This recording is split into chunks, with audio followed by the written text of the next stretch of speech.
Hey everybody, it's Lily, and today I thought it would be fun to do another flipbook animation, and so I decided to do the 1 hour flipbook challenge. And this is a challenge where you try to make a flipbook within an hour, and I thought it would be a good way to learn how to do some quick animation. And so right here I decided to make a small storyboard of what I wanted to do, and so I'm just dividing up my page into a few squares. I decided to do I wanted to do some sort of like characters dancing, almost like KK Flipnote. He is an animator. I follow him on Twitter, and he does a lot of really cute little bird animation and dancing animations and stuff. A lot of them are like video game related, and I think he at least used to animate on the DSi. I don't know if he still uses that to do his animations, but yeah, he's pretty cool. So I'd check him out if you don't know about him. And so I decided I wanted to do an animation of some dancing breakfast foods. And I just thought about a stack of pancakes jumping and how it kind of would look funny to see the different pancakes kind of coming down at different rates, so it kind of has that bouncy, wobbly kind of animation to it. I decided I wanted to have him do 2 little jumps and then have an egg friend appear and do a little dance, and then have them do 2 more dance animation cycles, and then have a little bacon friend appear and start dancing too. And so I decided to call it breakfast time.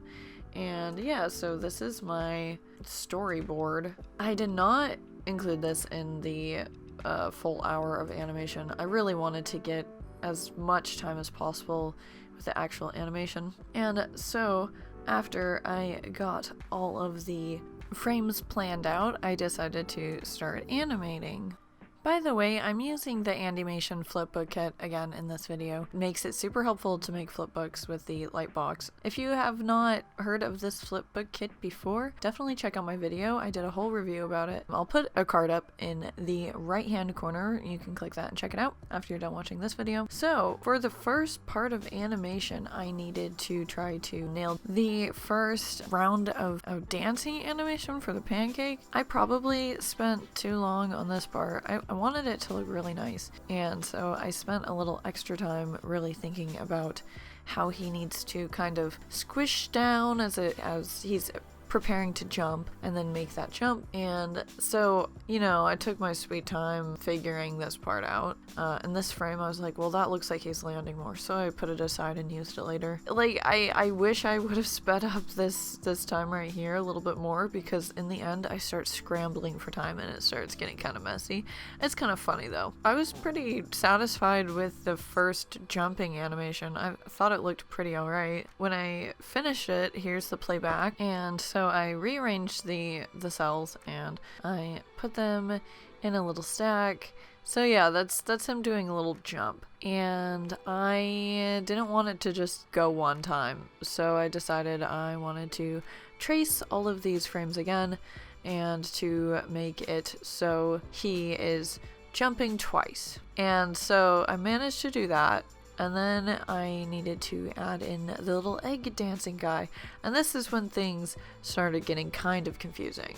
Because for the pancake and the egg, basically, it's the same animation each time that they're doing this little dance. I decided to make a few copies. So for the pancake, I had to trace each frame 6 times. Or no, I had to do the original and then 5 times of tracing, because I wanted to have, the animation twice for just the pancake, twice for the pancake and the egg, and then twice for the pancake, the egg, and the bacon.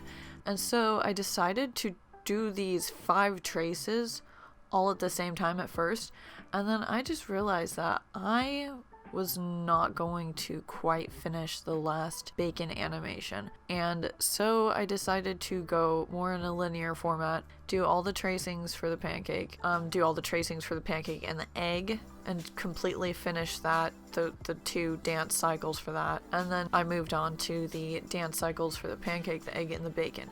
I had little stacks and I was trying to be organized, but I was also trying to go quick, and I swear my brain was like, I was on like autopilot. I don't remember where I was putting frames. I I think I put the majority of them in the correct place, but I swear I probably put a couple, you know, doubled them up in a stack or so. So it's probably not perfect, but that was just, you know, that's just the way that this challenge was going. I just needed to go fast and I needed not to question myself. So I just started really just whipping it out. So yeah, when I started doing the tracings for the egg, the pancake, and the bacon, this is when the quality of the frames started to go a little bit south. Like, I was just trying to move fast.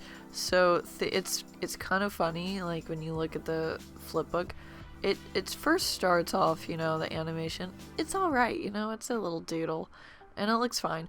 But as it progresses, it just gets more and more shaky and wobbly and wonky, and it's kind of funny. I kind of wish that I was able to color these frames. I feel like just the sketch, I mean, it gets the idea across, and of course, you know, with only an hour, coloring every single frame would have been impossible. But I think adding a little bit of color, like maybe doing the outline in some colored pens or something, would have been nice. It's just, you know, opening a cap of a, you know, a gel pen and then closing it and then opening a different color and trying to keep all that straight. It just would have taken too much time. And so I just kind of gave up on the idea of adding color pretty quickly.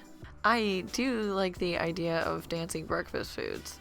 I love drawing breakfast foods. I love these little characters. I would love to make some kind of animated show with them or something someday. That'd be super cool. And maybe I will actually finish this flip book sometime and make it look nice. Yeah, I think that could be fun. Maybe redoing this, but giving myself like 10 hours, because then it would be like cinematic. It would look so good. I could like actually draw the frames and then like scan them in and like upload them onto the computer and use like, I don't know, some animation software, Photoshop or something, to really make these frames look super nice and polished. Yeah, I think that could be fun, and then we could see the difference between a 1 hour and 10-hour animation. Let me know if you're interested in that. That would be super cool. Yeah, so as things were going on, things just got more and more shaky. I was able to finish one dance animation with the bacon, and then I got about halfway through with the second. And so I just left it as it was because time was up, and this is how many frames I was able to do within an hour, which kind of blows my mind because that's a lot of animation. I mean, of course, you know, they're doodles and they're really simple, so it's like, it wasn't like I was doing a feature-length film or anything, but I was surprised that I was able to draw that many doodles within an hour. Yeah, kind of blew my mind. And so then I decided to put the little screws into the flipbook. Super handy. I love this feature about the flipbook kit, by the way. Just absolutely love it. And this is how the final animation turned out.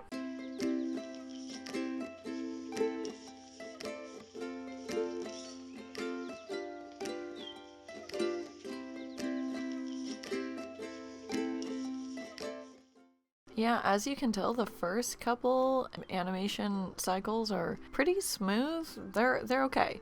They're not the worst. And then they just slowly get more and more shaky and rushed. And I think it's kind of funny. Yeah. I don't know. I had a lot of fun with this challenge.